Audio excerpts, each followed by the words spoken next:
Hey, what's up, guys? How y'all doing today? Well, baby, if you're the internet, you think that Diddy had something to do with Kim Porter's death. And we've all heard the rumors that Kim Porter's family, not psychos claiming to be her friend online, but her family is hinting they want the investigation open. Okay. There's also been a work party.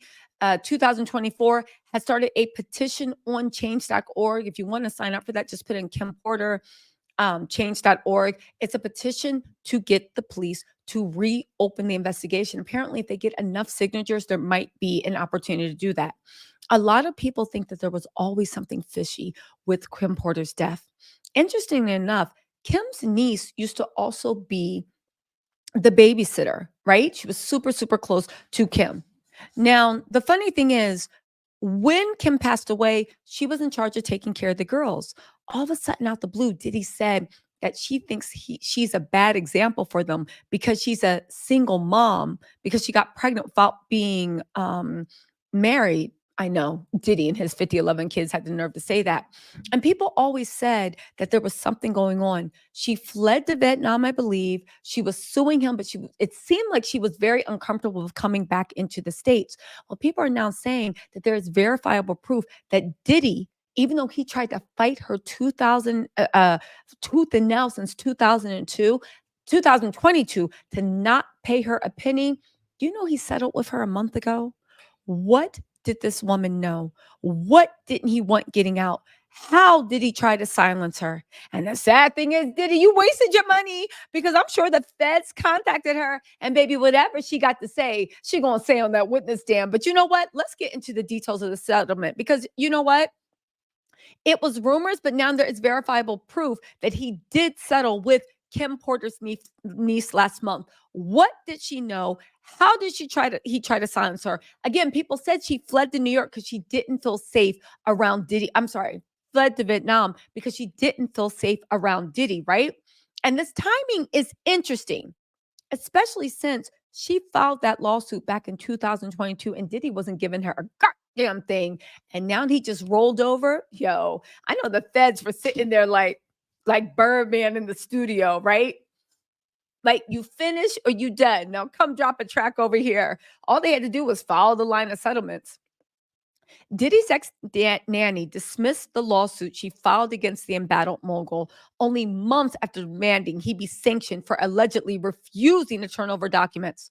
According to the court documents obtained by Radar Online, Raven Walden, who worked for Diddy from 2018 to 2020, informed the court she was missing her entire case. She was dismissing her entire case with prejudice. With prejudice means you can never bring up these claims again. Without prejudice means that you are taking it back now, but you can bring it up.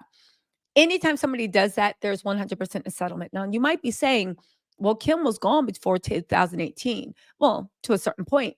The issue is, though, she was tight with Kim. She saw Kim through the Cassie years, Kim through the J-Lo years. By the way, you guys, I did a really great interview with Gene Dill. If you're into long form, the interview is 126 minutes. It's really, really good. Go check it out while you're washing your hair, cleaning your house, trying to ignore your boss, your man, your kids, all three. I don't know. Anyway, right? She's dismissing it with prejudice. The move comes after Diddy was hit with multiple federal lawsuits over alleged blanket assault, and the FBI launched a blank trafficking investigation that included raids on the mogul's homes.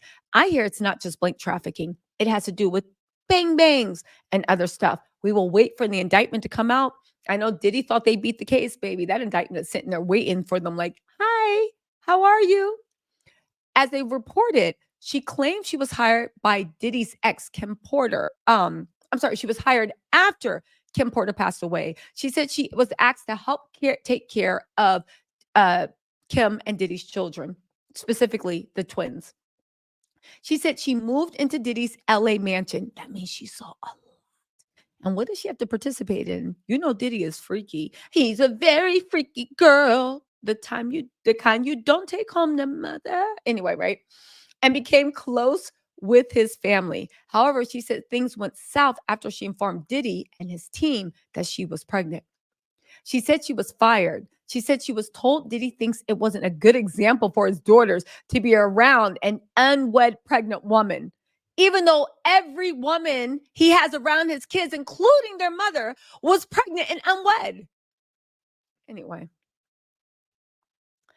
Diddy's rep called the lawsuit a meritless shakedown, much like he called Little Rod's lawsuit a meritless shakedown, much like he calls all those other girls. Interesting. They like paying meritless shakedowns. The mogul admitted that he hired Raven, but denied her position was meant to be long term. You fired their aunt, or no, their niece in law. I don't know, cousin in law. You fired. He said her babysitting services were always intended to be temporary, especially since the girls were getting older and spending most of the day at school. In response, most of the day at school, this was the girls. They were already in school. They were 10 years. What do you mean most of the day at school? In response, he also denied Raven was Kim's biological niece. Her lawyers argued Raven was terminated for failing to do her job properly, not due to her pregnancy. Um, his lawyers argued that what does her being Kim's biological niece have to do with anything? I will say one thing, and it's just being black, right? Whenever somebody says that's my best friend, it's probably their cousin. And when somebody says that's my cousin, it's probably a really good friend. It doesn't matter whether Kim was saying she was a niece or not. If they were that tight that everybody thought, why would you do this? He also argued that her claim should be dismissed due to her failure to satisfactorily perform her job responsibilities and otherwise conduct herself in accordance with the standards and policies of the Colm defendants. Imagine a man that's having freak offs, beating people in the elevator, rolling around, cursing out Shaka Khan, acting like a caged dog, telling you need to ship up. I know she was just like, boy, don't make me blackmail you. Blackmail's illegal. I'm sure she never would, but he claimed the decision to terminate her was not discriminatory. Diddy and Raven have been going back and forth during the discovery phase. Raven claimed Diddy and his team were dragging their feet and turning over documents and information. Her lawyer said defendants have been completely evasive for the discovery responses and demanded 5K in sanctions. They waited 2 years to drag their feet with discovery. Oh, they was wilding. He denied the claims and said he produced all that was necessary. Not what she asked for, but what was necessary. Yo, Diddy was wilding before his fall from grace.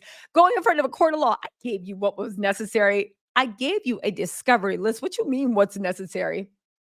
His lawyer said, and I guess that's Jonathan Davies maybe, instead of following the motion and wasting court and party resources, isn't it funny this is the same way they be talking to Tyrone Blackburn and all the other people suing Diddy?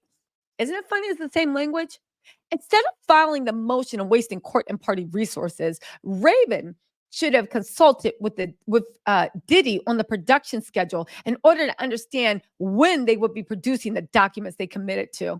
Sanctions are not warranted under these circumstances because the documents sought have been produced, and the motion was irrelevant to Diddy's production. And Raven's counsel manufactured a dispute that did not exist. Yo, they just be talking to people grimy. At one point, you thought you were the lawyer to a powerful man, and now we find out. Now the matter is mute. Diddy's been laying low in Miami, has yet to speak about the dismissal. Y'all, listen, Diddy, I'm beginning to think all these. Well, I already think he's a narc, sociopath. He be talking grimy to people. His lawyers be talking grimy to people, and the whole time they be dead wrong. Listen, I bring this up to say there's something interesting in that. I put my ear to the ground. Perhaps we can talk about it, but there's something interesting in the fact that he chose to settle with Kim Porter's niece, who's been suing him for 2 years. A month ago, she witnessed what happened between Diddy, Cassie, and all that other stuff. And she lived in his mansion for 2 years after Kim passed away. So she really saw Ish go down. I don't know. I don't know, but I bet you anything the feds have gotten to her. Anyway, y'all, let me know what you think in the comments. I'll talk to y'all later. Bye.